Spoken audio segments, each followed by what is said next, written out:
छत्रपति शिवाजी महाराज की जय भवानी, जय भवानी।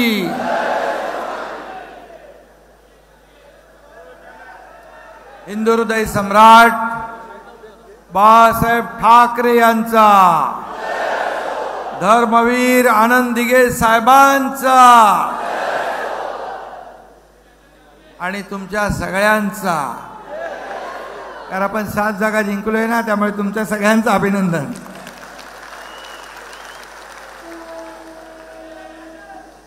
आणि व्यासपीठावर उपस्थित सर्व नेते, रामदासबाई आहेत, गजाभाऊ आहेत, आनंदराव आहेत, सर्व मंत्री, केंद्रीय मंत्री प्रतापराव जाधव, आपलं देखील मनापासून अभिनंदन करतो।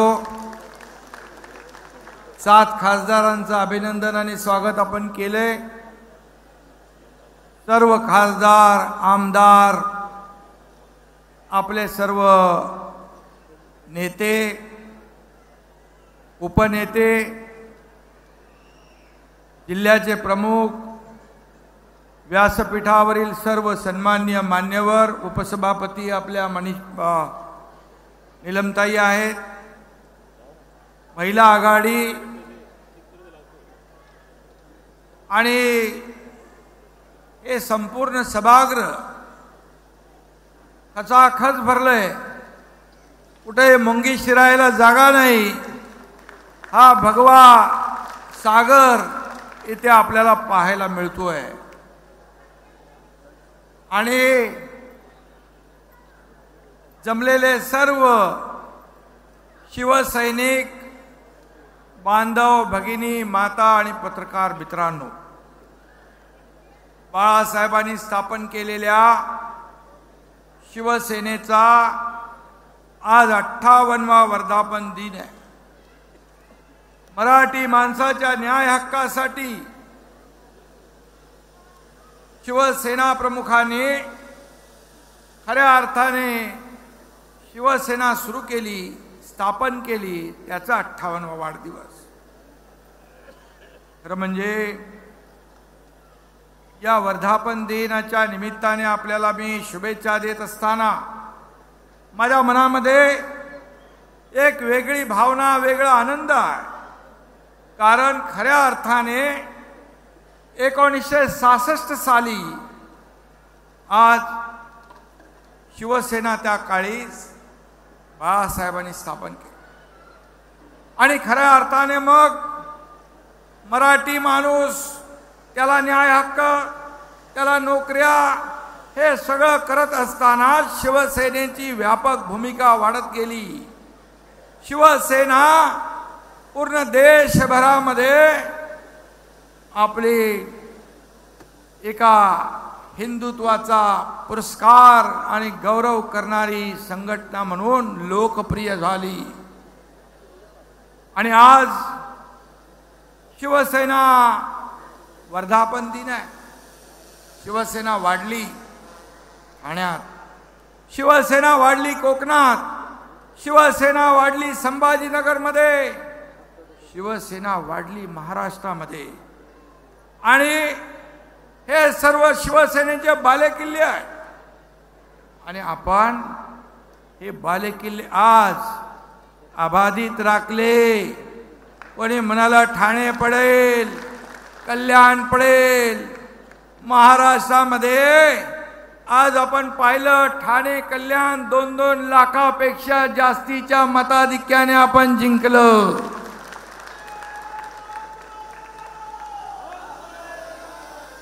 आणि संभाजीनगर जिंकलं। भुमरे इकडे आहेत। कोकणामध्ये एकही जागा उभाटाला मिळू शकली नाही। आणि म्हणून आपण हा विजय घासून पुसून नाही, तर ठासून विजय मिळवलेला आहे। ठासून शिवसेनेचा परंपरागत मतदार आज आपल्या सोबत आहे, धनुष्यबाणासोबत आहे आणि शिवसेनेच्या हक्काच्या मतदारांनी आपल्या शिवसेनेवर विश्वास ठेवलाय. आणि म्हणून मी तमाम शिवसैनिकांचं आणि शिवसेनेवर भरभरून प्रेम करणाऱ्या मतदारांचं मनापासून अभिनंदन करतो, मनापासून त्यांना धन्यवाद देतो आणि त्यांच्या समोर मी नम्रपणे नतमस्तक होतो. आज काँग्रेसच्या दावणीला बांधलेली शिवसेना सोडवण्यासाठी, बाळासाहेबांचे विचार जपण्यासाठी 2 वर्षापूर्वी आपण उठाव केला. मगाशी आपल्या वाघमारे ताईंनी सांगितलं, मी सगळ्यांची भाषणं ऐकत होतो गाडीमध्ये. पंक्षे साहेब पुढे गुलाबरावचं इथंच ऐकलं, बोरणारेंचंही ऐकलं. आणि म्हणून 2 वर्षापूर्वी जे आपण उठाव केला तो खऱ्या अर्थाने आज या निवडणुकीमध्ये त्याच्यावर जनतेने शिक्कामोर्तब करून दाखवलं. आणि आज आपण घेतलेला निर्णय कसा योग्य होता या निवडणुकीमध्ये आपण पाहिलं. आणि दाखवलेला जो मतदारांनी विश्वास आहे त्याला हा एकनाथ शिंदे तडा जाऊ देणार नाही, हा शब्द मी या ठिकाणी द्यायला. आज बाळासाहेब असते तर काय म्हणाले असते, जमलेल्या माझ्या तमाम हिंदू बांधव भगिनी आणि मातांनो, आज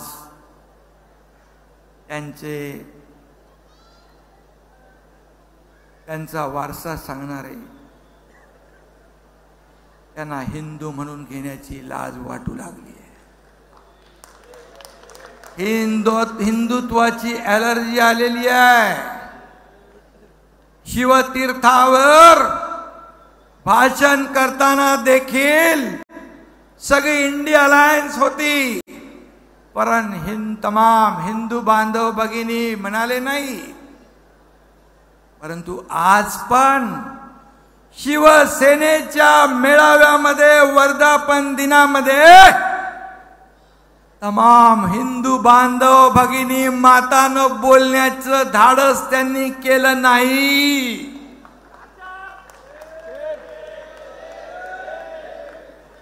कसलं हिंदुत्व आहे तुमचं? कुठं गेलं हिंदुत्व? अरे बाळासाहेबांचं नाव घेण्याचा अधिकार देखील तुम्हाला राहिलेला नाही. बाळासाहेबांचा फोटो लावून तुम्हाला मत मागण्याचा देखील नैतिक अधिकार राहिलेला नाही. गर्व से कहो हम हिंदू है ही गर्जना बाळासाहेबांनी संपूर्ण देशात घुमली, गाजवली. आणि मी हिंदू आहे, मी हिंदू आहे, मी हिंदू आहे, आमचं हिंदुत्व असं आहे, आमचं हिंदुत्व आहे. कुठं गेलं हिंदुत्व?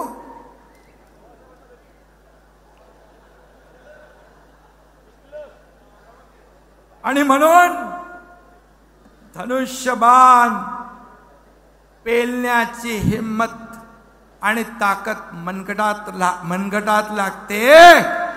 ते मनगट आपलं शिवसेनेचं आहे. आणि म्हणून धनुष्यबाणाला मतदान लोकांनी केलं.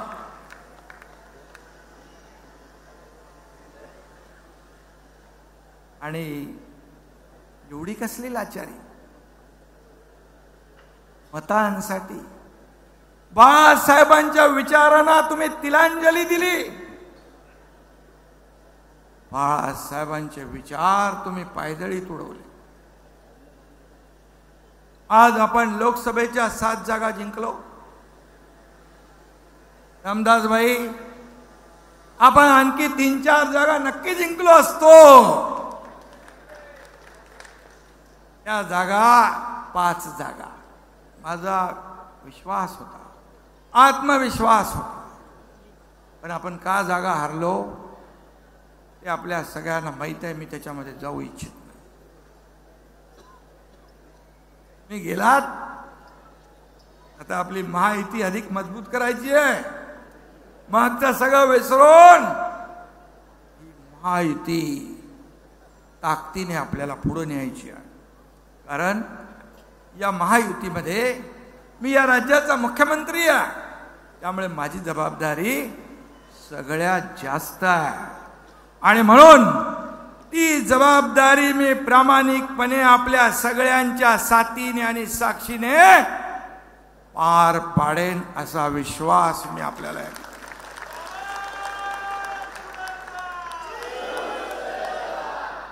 या सर्व वावटळीमध्ये, या एकंदर राजकीय परिस्थितीमध्ये शिवसेनेचा मूळ जो आधार आहे, जो मतदार आहे, तो शिफ्ट झाला नाही. तो दुसरीकडे गेला नाही. तो आपल्याकडे वळला, धनुष्यबाणाकडे वळला. याचं उदाहरण शिवसेनेच्या 19% मतदार होते. शिवसेनेचे बांधवांनो आणि भगिनींनो, शिवसेनेचे 19% मूळ मतदार, त्यापैकी 14.5% मतदार या आपल्या बाळासाहेबांच्या विचारांच्या शिवसेनेकडे आले. आणि 4.5% मतं तिकडे राहिली. आता या निवडणुकीत त्यांनाही कळलंय. आणि मग इतर मतं कशी आली, उठून आली, कसे उमेदवार जिंकले, हे तमाम महाराष्ट्राला माहित आहे. आणि म्हणून मी एवढंच सांगतो की तात्पुरती आलेली सूज आहे. सूज येते ना, सूज उतरते पण ना काही दिवसांनी. आणि म्हणून एकनाथ शिंदे संपणार, शिवसेना संपणार असं काही जण बरळत होते. पण या राज्यातल्या मतदारांनी त्यांचे दात कुठे घातले? घशात. त्यांचे दात घासले घशात. हा एकनाथ शिंदे संपणार नाही. हा एकनाथ शिंदे संपला नाही. हा एकनाथ शिंदे जिंकला तुमच्या साथीने, माझ्या या व्यासपीठावरच्या सहकार्यांच्या आणि तमाम महाराष्ट्रातल्या शिवसैनिकांच्या साथीने हा एकनाथ शिंदे जिंकला आणि यापुढे देखील जिंकत राहील.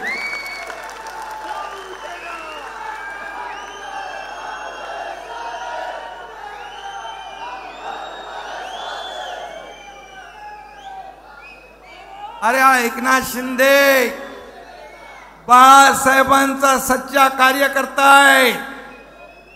धर्मवीर आनंद दिघे साहेबांचा चेला आहे.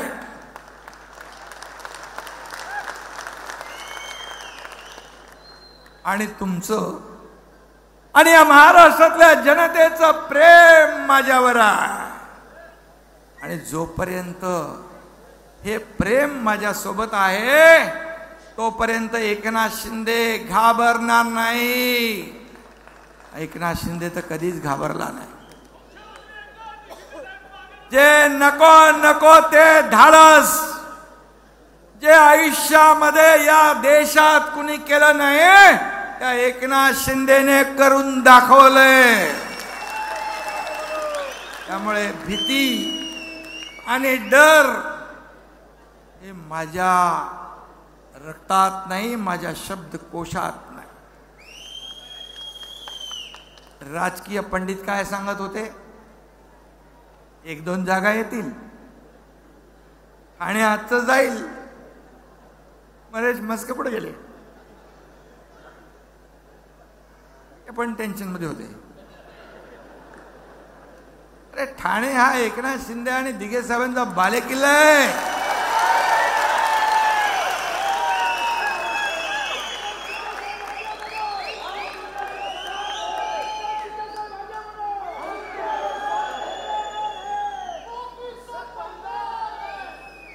अरे बाबा असं नाही करायचं.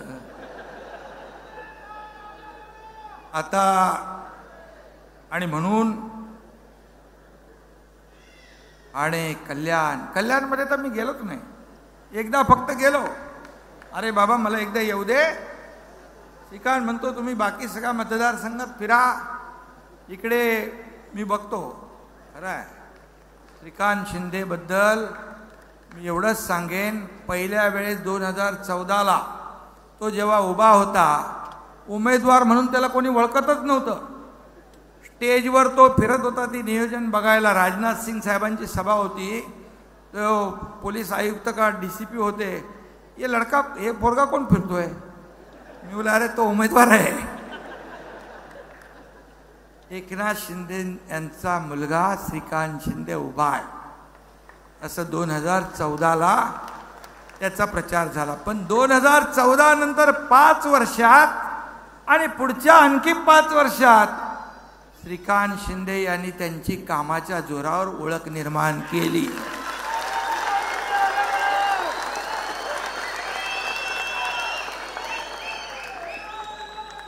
आणि म्हणून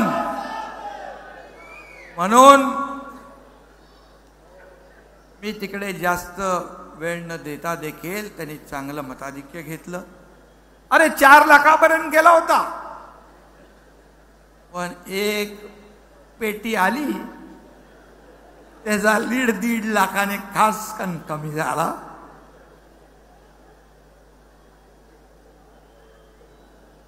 आणि म्हणून मी मगाशी जे म्हणालो, कोकणात उबाटा साप, ठाणे कल्याण पालघर संभाजीनगर सगळं साप. मुंबईतल्या 4 जागा कशामुळे गेल्या हे आता आपल्याला सांगण्याची आवश्यकता नाही. आपण 13 जागा समोरासमोर लढलो उभाटा आणि आपण त्यातल्या 7 जागा जिंकल्या. त्यांचा उभाटाचा स्ट्राईक रेट आहे 42%, आपला स्ट्राईक रेट आहे 47%. त्यांना 13 जागांवर 60 लाख मतं मिळाली, आपल्याला 62 लाख मतं मिळाली. आपल्या 15 उमेदवारांना 74 लाख मतं मिळाली. म्हणजे प्रत्येकाला सरासरी रामदास भाई 4,93,000 मतं. आणि त्यांच्या 21 उमेदवारांना किती मिळाली? आपल्याला 4,93,000, त्यांना 4,50,000. आपण सगळीकडे त्यांच्यापेक्षा सरस कोण आहे? खरी शिवसेना, बाळासाहेबांची शिवसेना, धनुष्यबाणाची शिवसेना आणि तुमच्या सर्वांची शिवसेना सरस ठरली.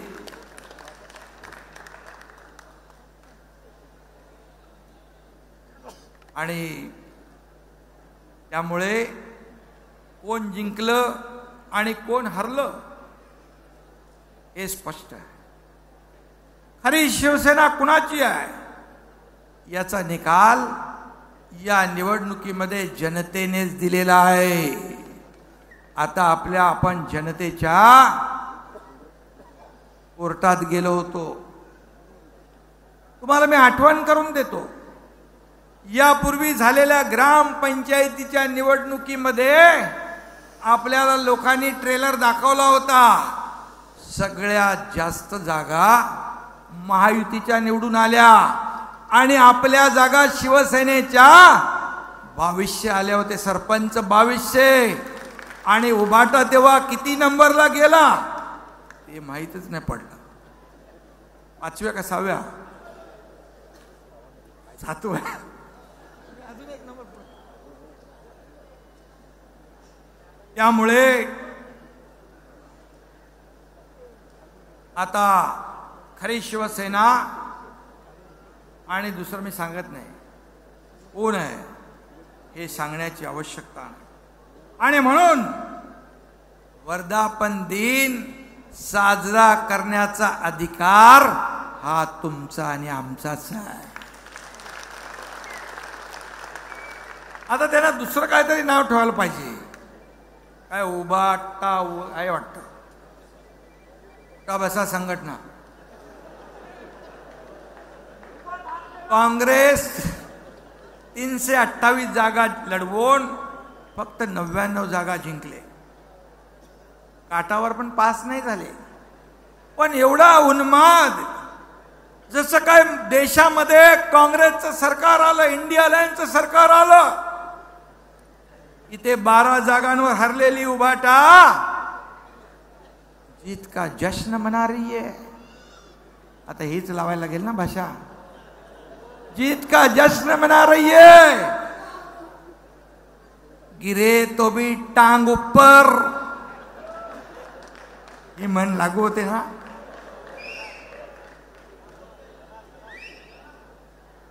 ते जाऊ दे, ते रामदास भाई बोलतील.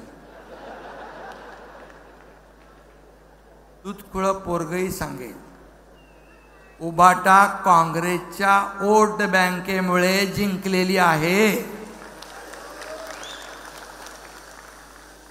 आणि त्या वोट बँकेने त्यांना तारलंय. अरे 21-22 जागा लढून 9 जागा आल्या. आणि म्हणून सत्तेसाठी विचार, बाळासाहेबांचे विचार सोडणारे, त्यांना काय म्हणायचं, विचार सोडणारे हे लाचार. आणि काँग्रेसला गाडण्याची भाषा नेहमी बाळासाहेब करायचे.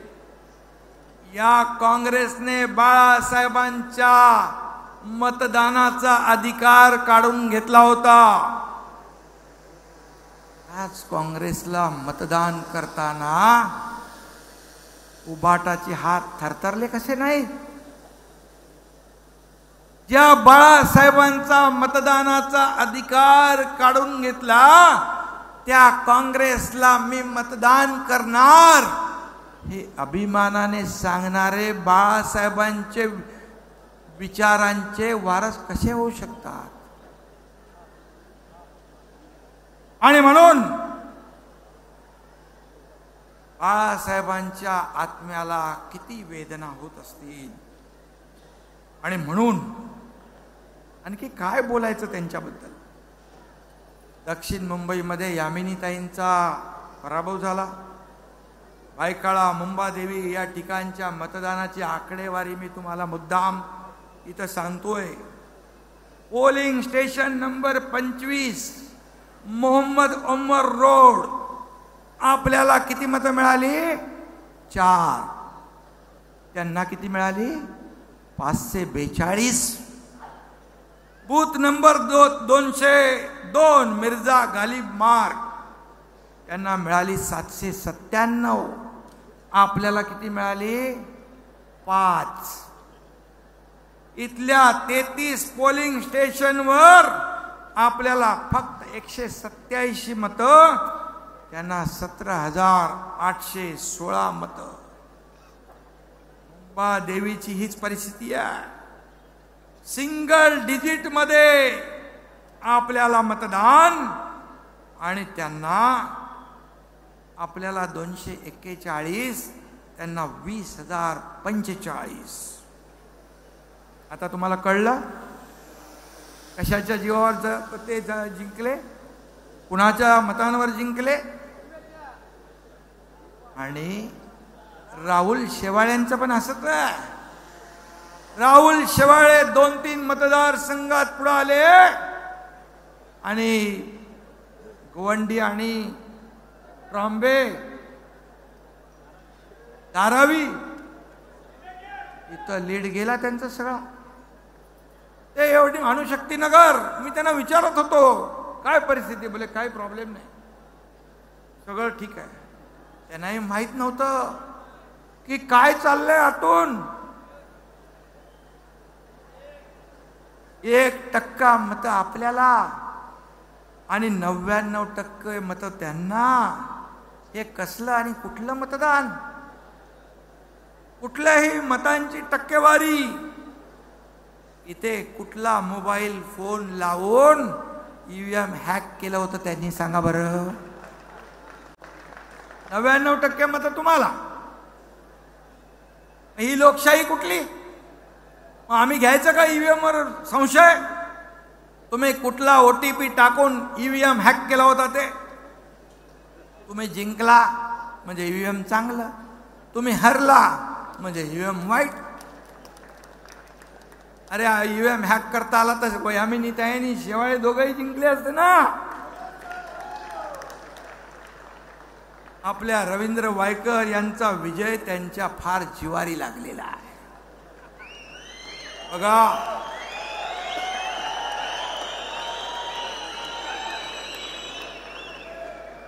तुम्हाला सांगतो, हा एकनाथ शिंदे कधी आयुष्यात खोटा बोलला नाही.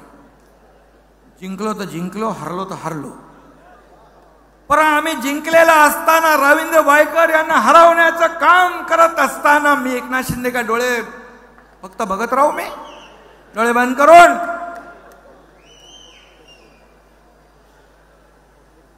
मग ते कुठलं मोबाईल, कोणाचा मोबाईल, तिथं मोबाईल बरेच असतात, तिथं फोनवर बोलल्यात मोबाईलने हॅक केला.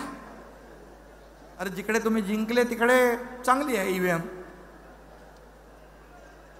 आणि म्हणून जे ईव्हीएमच्या बद्दल अनेक एक्सपर्ट लोकांनी देखील काही मतं मांडली.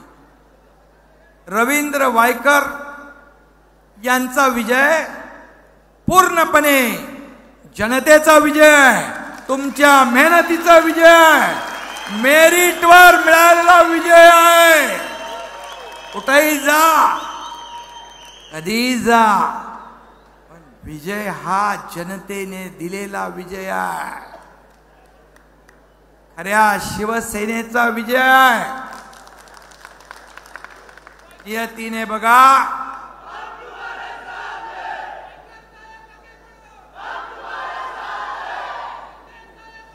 त्यांचे पण माझ्याबद्दल काही वेगळी मतं होती, मलाही त्यांच्याबद्दल काही वेगळी मतं होती. पण हे कोण करत होतं? पक्षाचे प्रमुख. कोण? पण त्यांना कळलं की अरे हा माणसाला भेटल्यानंतर कळलं हा माणूस कुठल्या मनाचा आहे. हा सच्चा माणूस आहे. आणि जिथं आपण एवढे वर्ष होतो त्याची कारस्थानं काय काय झाली, कशी कशी आमच्यामध्ये दुही निर्माण केली हे देखील. म्हणून नियती कुणालाही सोडत नाही, कुणालाही माफ करत नाही. बाठा अतिशय खोटारडा पक्ष आहे. खोट आणि रडा, सतत खोटं बोलायचं आणि सारखं रडत बसायचं. त्याला काय नाव दिलं पाहिजे? अरे ढोंगी नाही, रडणाऱ्याला कुठला ढोंगी? रडेगट दिला पाहिजे, रडेगट. सारखाच रडीचा डाव. अरे त्याचं नाव नका घेऊ. जिंकलो जिंकलो असा ढोल तुम्ही पिटताय, पण कुणाच्या जीवावर हे तुम्हाला आत्माला माहित आहे. आणि म्हणून अरे माझा लिंक तुटेल मधीच मधी, तुम्ही शिवसेनेचा मतदार तुमच्या बरोबर राहिलाय का याचा विचार करा. मुंबईमध्ये त्यांच्यापेक्षा 2.25 लाख मतं जास्ती आपल्याला मिळाली.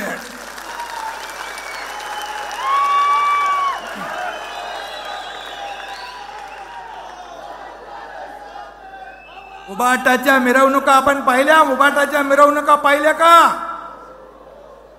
निवडणूक प्रचारात झेंडे बघितले? पाकिस्तानचे हिरवे झेंडे फडकत होते. भगव्या झेंड्यावर हिरव्या झेंड्याने वार करत होते. हा व्हिडिओ मी बघितलाय, तुम्ही बघितलाय? बघून घ्या. लाज नाही वाटली? मतांसाठी किती लाचार व्हाल, किती लाचारी पत्कराल. हिंदू धर्माच्या छत्रपती शिवरायांच्या पवित्र भगव्याची एवढी अवहेलना कधी पाहिली होती? याचं उट्ट तुम्ही विधानसभेत काढणार की नाही? यांची जागा तुम्ही दाखवणार की नाही?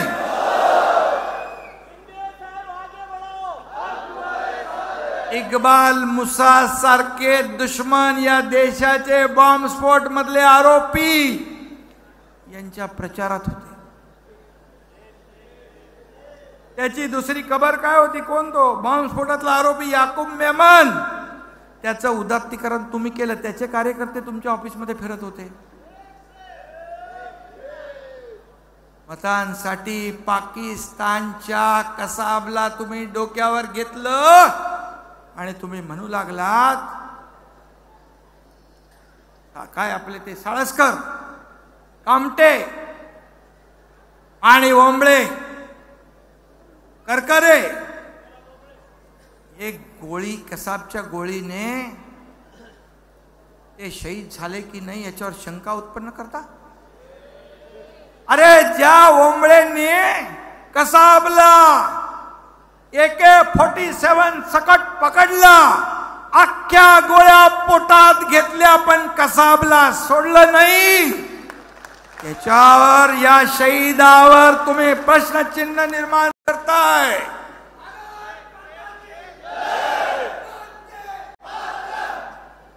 आणि म्हणून कुठं फेडणारे पाप? ही जनता इथंच आहे.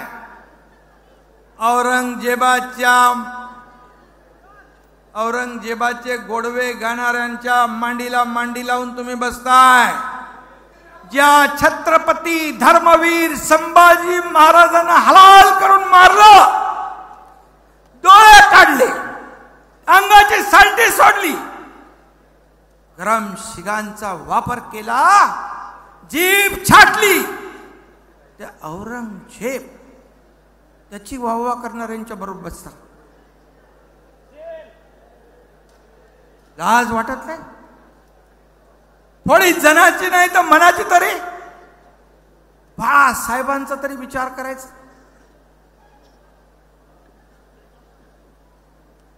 बघा, अशी पोंक्षेंचं मी भाषण ऐकतो, त्यांनी याचा उल्लेख केला. मत मिळवण्यासाठी कुठून फतवे निघाले हे पण सगळ्यांना माहित आहे. आणि आता ओवेसी पेक्षा आता उबाटाच आपला मसिया यांना वाटू लागलाय. हा मेळावा कुठं होतोय? वरळीमध्ये. या वरळीमध्ये कुणाला किती मतं पडली तुम्हाला माहित आहेत? अरे इथे उबाटा जेमतेम 6,000चा लीड घेतलाय. फक्त जेमतेम. काही म्हणत होते इथे आम्ही 50,000चा लीड देणार. कुठं गेले राजीनामे देणारे? इथून लढतो, तिथून लढतो, ह्याला पाडतो, त्याला पाडतो. आता कसे जिंकणार? श्रीकांत शिंदे तर सोडा, नरेश म्हस्के म्हणाले मी महापालिकेत उभा राहतो, माझ्या समोर होते, म्हणजे खासदार व्हायच्या आधी. आता कसे जिंकणार? तुम्हाला भेंडी बाजार सारखा मतदारसंघ शोधावा लागेल.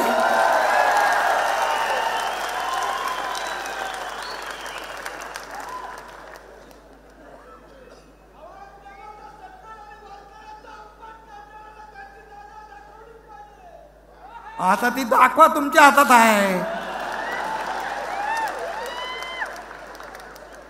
मतदारसंघात नाही पत, आणि माझं नाव गणपत, अशी अवस्था झाली आहे. आणि त्यामुळे बाळासाहेब म्हणायचे, हिंदूच हिंदूंचे शत्रू ठरतात. यापुढे हे होणार नाही याची काळजी घेणार की नाही आपण?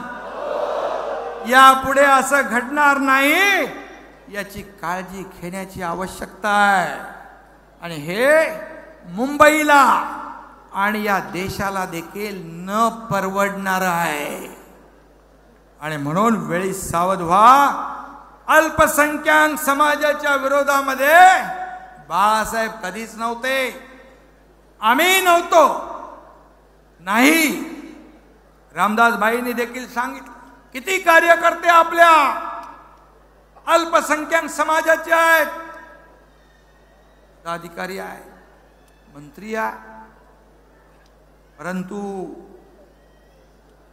बाळासाहेबांचा त्यांना कधी विरोध नव्हता. परंतु बाळासाहेबांचा विरोध होता तुष्टीकरणाला, वोट बँकेच्या घाणेरड्या राजकारणाला त्यांनी कायम विरोध केला. आणि म्हणून देशद्रोही पाकिस्तान धार्जीने इथे इंडिया हरली की पाकिस्तान मध्ये फटाके वाजायचे आणि इथे पाकिस्तान जिंकल्यावर आपल्या इथे फटाके वाजवणाऱ्यांच्या विरोधामध्ये बाळासाहेब होते. देशभक्त मुसलमानांच्या विरुद्ध बाळासाहेब कधीच नव्हते आणि आम्ही पण नाही. परंतु मतांचं घाणेरडं राजकारण कुठल्या थराला जाऊ शकतं हे या निवडणुकीत आपण पाहिलंय. आणि म्हणून वोट बँकेसाठी बाळासाहेबांच्या विचारांचा खोट घेणारे अवला आज आपण पाहिलं. उभाटाई चायनीज छत्रीसारखी आहे, तिची काहीच गॅरंटी नाही.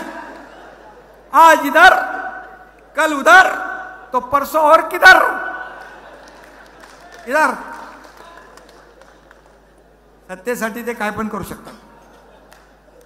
आणि म्हणून आज त्यांच्या वर्तमानपत्रात मोदींच्या विरोधामध्ये काहीतरी लिहिलं, हेडलाईन मी वाचत होतो आणि म्हणाले महाराष्ट्र गद्दार मुक्त करणार. अरे तो तर आम्ही 2 वर्षापूर्वीच केलाय.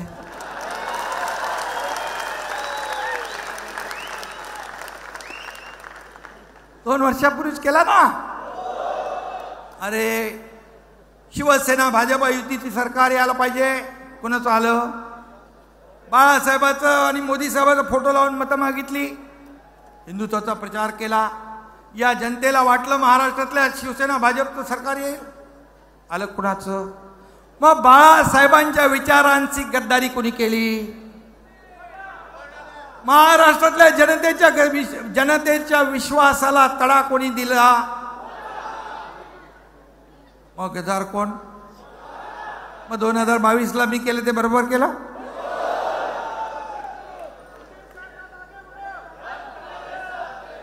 आणि या निवडणुकीमध्ये खोटारडेपणाचा कळस केला विरोधकांकडून. खोटं नॅरेटिव्ह पसरवलं. संविधान बदलणार, संविधान बदलणार, आरक्षण जाणार, आरक्षण जाणार. अल्पसंख्याक समाजासह दलित समाज, आदिवासी समाज या सगळ्या समाजामध्ये भीतीचं वातावरण निर्माण केलं. रामदासभाई मगाशी म्हणाले, बॅग घेऊन आपल्याला तालुक्यावर आपल्याला जायला पाहिजे, गावागावावर जायला पाहिजे. हे खरं आहे. ही जी मंडळी आहे त्यांनी असा खोटा नरेटिव्ह पसरवण्यासाठी गावागावात गेले, सगळ्यांच्या डोक्यात घुसवलं. मोदी आले तर संविधान गेलं, संविधान गेलं तर आरक्षण गेलं. आणि म्हणून संविधान खतरे में अशी अफवा पसरवली, घाबरवलं लोकांना आणि खोटं नरेटिव्ह पुसून काढण्यामध्ये आपण कमी पडलो. हे वस्तुस्थिती आहे, हे मान्य करावं लागेल. पण जनता एकदाच या खोट्या प्रचाराला बळी पडली, पुन्हा पडणार नाही. कारण घाबरवून एकदा निवडणुका जिंकता येतात पण ते सतत होत नाही. भूल जशी उतरते तशी दिशाभूलही उतरायला वेळ लागणार नाही. आणि म्हणून मी एवढंच सांगतो, दलित बांधव, बाबासाहेबांचे अनुयायी, बाबासाहेबांनी घटना लिहिली आणि बाबासाहेबांना 2 वेळा लोकसभेला कोणी पाडलं माहित आहे? काँग्रेसने पाडण्याचं पाप केलंय. आणि म्हणून बाबासाहेब म्हणायचे काँग्रेस हे जळकं घर आहे. आणि म्हणून आता माझी अपेक्षा आहे, बाबासाहेबांचे अनुयायी, दलित बांधव भगिनी, तुमच्यासाठी केंद्र सरकार आम्ही सर्व करतोय. आणि ते आता त्या समजून गेलेत की आता हे खोटं नरेटिव्ह आता चालणार नाही. कारण मोदीजींनी बाबासाहेबांचं लंडन मधलं घर स्मारक केलं. इंदू मिल मध्ये जगाला हेवा वाटावा असं आपण स्मारक करतोय. आपण किती योजना केल्या, केंद्राने केल्या 80 कोटी लोकांना मोफत राशन, पंतप्रधान आवास योजना. आपण बाळासाहेब ठाकरे आपला दवाखाना. कधी जातपात विचारतो? कधी जात धर्म पाहतो? अरे मुख्यमंत्री सहायता निधी मधून मी 250 कोटी दिले. कोण हिंदू आहे, कोण मुसलमान आहे, कोण शीख आहे, कोण ईसाई, काही माहिती. कोल्हापूरला मी गेलो होतो, तिथे एक मुलगी आली, तिच्याकडे एक छोटा बच्चू होता. तो बच्चू घेऊन पुढे आली. मी बोला हिला काहीतरी आपला शासन आपल्या दारीतला काहीतरी लाभ मिळणार असेल म्हणून आली. मैं विचारा क्या है? बोले सर इसका नाम दुआ है. तो क्या हुआ? तो बोले आपने पैसे दिए और इसका ऑपरेशन हो गया और ये बच गई. अरे आम्ही हे करतोय, कुठं जातपात मानतोय का? कुठं धर्माचा आम्ही विचार करतोय का मदत देताना? आणि म्हणून सगळे समाजाला घेऊन आम्ही पुढे जाणार आहे. बिलकुल मी एवढंच सांगेन आपल्याला, मराठा समाजातले लोक पण इथे भरपूर आहेत. मी शब्द दिला, शिवाजी महाराजांची शपथ खाल्ली आणि विशेष अधिवेशन घेऊन मराठा समाजाला 10% आरक्षण दिलं. कुणबी प्रमाणपत्र मिळत नव्हते, जस्टिस शिंदे कमिटी गठीत केली. ओबीसीच्या आरक्षणाला धक्का न लावता, त्यांच्यावर कुठलाही अन्याय न करता हा निर्णय घेतला. आणि आम्ही टिकणार कायद्याचे या सरकारने दिलाय. त्यामुळे ओबीसी बांधवांना देखील माझी विनंती आहे, जाती जातीमध्ये तेढ निर्माण करणाऱ्यांपासून सावध राहा. कारण ज्यांच्या हातात तुम्हाला देण्याचा जेव्हा अधिकार होता तेव्हा त्यांनी दिलं नाही, तुमचा वापर करून घेतला. मराठा समाजाचा वापर, इतर समाजाचा वापर केला, पण तुम्हाला वंचित ठेवलं. देणारे आम्ही आहोत, आम्ही देत राहणार, आम्ही देत राहणार. तुम्हाला न्याय देणार, सर्व समाजाला सोबत घेऊन या महाराष्ट्राचा विकास करणार. हाच आमचा अजेंडा आहे, विकासाचा अजेंडा आहे आमचा. आणि म्हणून आपल्याला मी एवढीच विनंती करतो. मगाशी इतर उदय सामंत यांनी सांगितलंय उद्योजक कसे आले. एफडीए मध्ये आपण पहिल्या नंबरला आहे, इन्फ्रा प्रोजेक्ट मध्ये देशात पहिल्या नंबरला आहे आपण. आज आपला महाराष्ट्र विकासामध्ये नंबर 1 ला आहे. जेव्हा 2.5 वर्षापूर्वी 3 नंबरला होता. देवेंद्रजी आणि मी जेव्हा शपथ घेतल्यानंतर 6 महिन्यामध्ये आम्ही सगळं बदललं. सगळे प्रकल्प सुरू केले. अटल सेतू, कोस्टल, समृद्धी मार्ग, बाळासाहेब ठाकरे समृद्धी मार्ग, आरे कारशेड स्टे होता, मेट्रो बंद होती, आम्ही सगळं चालू केलं. सण उत्सव चालू होते का? सण उत्सवाची बंदी काढून टाकली. गोविंदा, गणपती, नवरात्र, दसरा, दिवाळी सगळे साजरे होऊ लागले. आताही जोरात साजरे करा. आणि म्हणून शेतकऱ्यांचं, कष्टकऱ्यांचं हे सरकार आहे. यांच्या समृद्धीसाठी आता मध्ये कांदा, सोयाबीन, कापूस आणि दूध याच्यावर थोडा परिणाम झाला. सरकारने निर्णय घेतला होता, 4,500-5 हजार कोटीची तरतूद केली होती. परंतु आचारसंहितेमुळे आपण ते वाटू शकलो नाही. हे सर्व पैसे तात्काळ शेतकऱ्यांना वाटले जातील आणि या शेतकऱ्यांना न्याय देण्याचं काम करू. आणखी देखील योजना आमच्या सरकारच्या माध्यमातून आम्ही करणार आहोत. शेतकऱ्यांसाठी, महिला सक्षमीकरणासाठी, महिलांना ताकद देण्यासाठी आणि युवकांना रोजगार देण्यासाठी, ज्येष्ठांना देखील योजना सरकार आपलं करतंय. उद्योग गेले काय उद्योग गेले? एवढा इन्व्हेस्टमेंट आपल्या राज्यात येते याचं कारण आपली पॉलिसी आपण बदलली. सरकारने उद्योजकांना रेड कार्पेट टाकलं. उदय सामंतला मी सांगितलं, एकही कारखाना वापस जाता कामा नये याची काळजी तुम्हाला घ्यायची आहे. आषाढी वारीचं मगाशी कोणीतरी म्हणालं, अरे परवा मीटिंग झाली, आषाढी वारकरी दिंड्यांना, प्रत्येक दिंड्यांना 20,000 रुपये आपल्या सरकारने जाहीर केले. 5 लाखाचा विमा आपण जाहीर केला, टोल फ्री केला. पोटात दुखू लागलं, अरे तुम्ही तर कधी दिले नाही, तुम्ही तर घेतले फक्त, लुबाडलं या महाराष्ट्राला. अरे आम्ही देणारे आहोत. ही वारी पंढरीची तुम्हाला नक्की घरी बसवण्याशिवाय राहणार नाही, एवढं मी सांगू इच्छितो. आता वारकरी संप्रदाय, आध्यात्मिक सगळे लोक जागृत झालेले आहेत, लक्षात ठेवा. आणि म्हणून सर्व येणारे सण मोठ्या जोरदारपणे आपण साजरे करा. आपला उत्सव, आपली परंपरा, आपली संस्कृती पुढे न्या, एवढं या प्रसंगी आपल्याला सांगतो. आणि वृक्षारोपण देखील आपलं एक मोठं अभियान आहे. महावृक्षारोपण हे ग्लोबल वॉर्मिंग, क्लायमेट चेंज, कधी पाऊस पडतो 50 डिग्री, 40 डिग्री, 45 डिग्री तापमान, यासाठी आपण देखील पर्यावरणासाठी आपलं सरकार आग्रही आहे. रामदास भाई सांगतात प्लॅस्टिक वापरू नका, प्लॅस्टिकवर बंदी आहे. प्लॅस्टिक कुठे वापरत असेल त्याला पकडा लागेल.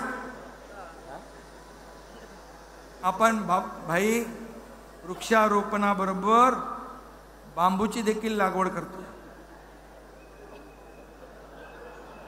विरोधकांसाठी नाही बाबा, पर्यावरणासाठी. हे बांबू ऑक्सिजन ज्यादा देतो, कार्बन डायऑक्साईड ज्यादा शोषतो. नाही तर दुसरं काहीतरी, वेगवेगळ्या व्हरायटीचे बांबू लागतील ना, वेगवेगळ्या व्हरायटीचे लागतील. आणि म्हणून मी आपल्याला एवढं सांगतो, राज्यामध्ये आरोग्य अभियान देखील आपण सुरू करतोय. गाव तिथे शाखा सुरू व्हायला पाहिजे. शिवकुटुंब संपर्क अभियान आपण सुरू करतोय. त्या माध्यमातून घराघरामध्ये जा, सरकारी योजनांच्या लाभांची माहिती द्या, त्यांच्याशी संपर्क करा. प्रत्येक शिवसैनिकांनी, पदाधिकाऱ्यांनी आठवड्यात किमान 10 कुटुंबाला घरांना तरी भेट द्या आणि त्यांच्याशी बोललं पाहिजे. त्यांच्या समस्या ऐकून घेतल्या पाहिजे. फक्त निवडणुका पुरता आपण संपर्कात न राहता कायम त्यांच्या संपर्कात आपण राहा. आणि नेता किंवा कार्यकर्ता हा घरात नाही तर लोकांच्या दारात शोभून दिसतो. लोकांची सेवा करताना तो चांगला दिसतो, हे लक्षात ठेवा. नाही तर वर्क फ्रॉम होम नको, आपल्याला होम टू होम जायचंय. आणि म्हणून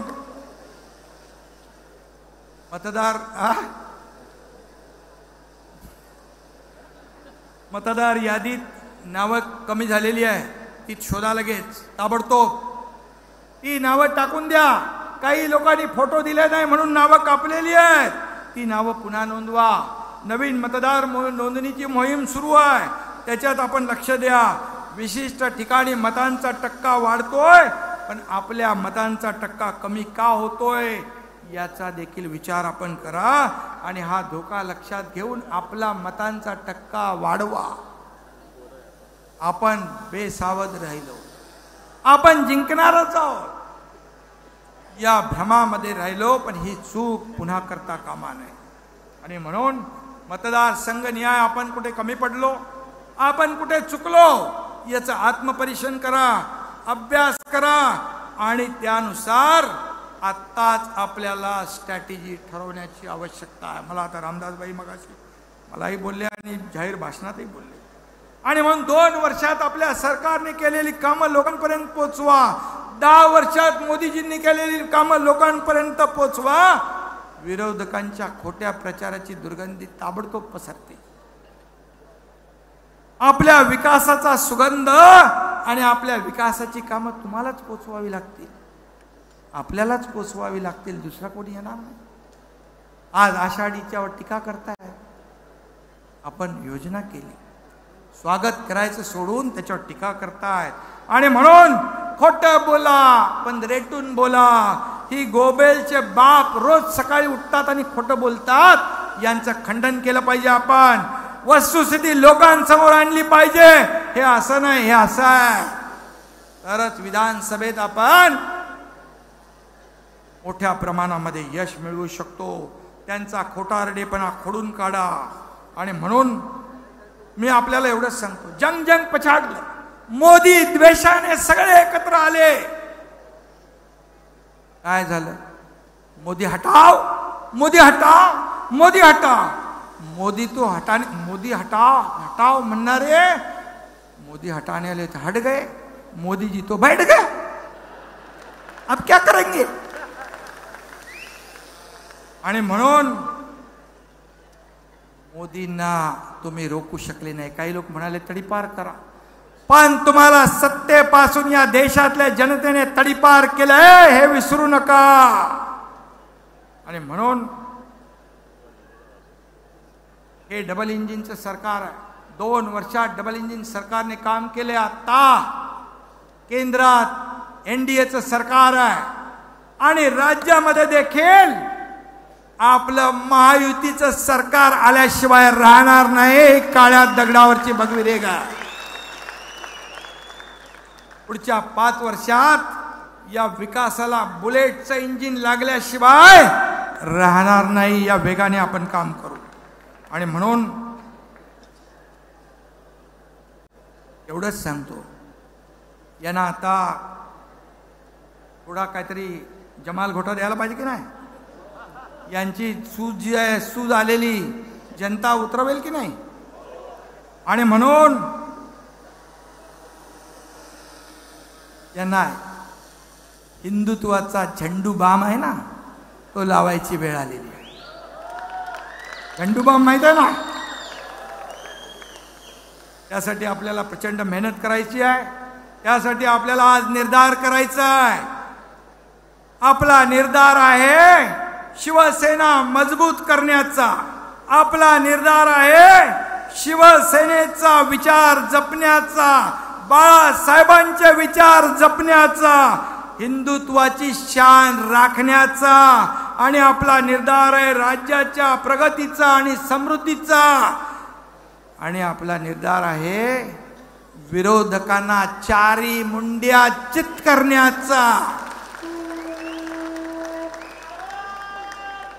आणि आपला निर्धार आहे या विधान भवनावर पुन्हा एकदा महायुतीचा भगवा झेंडा फडकवण्याचा.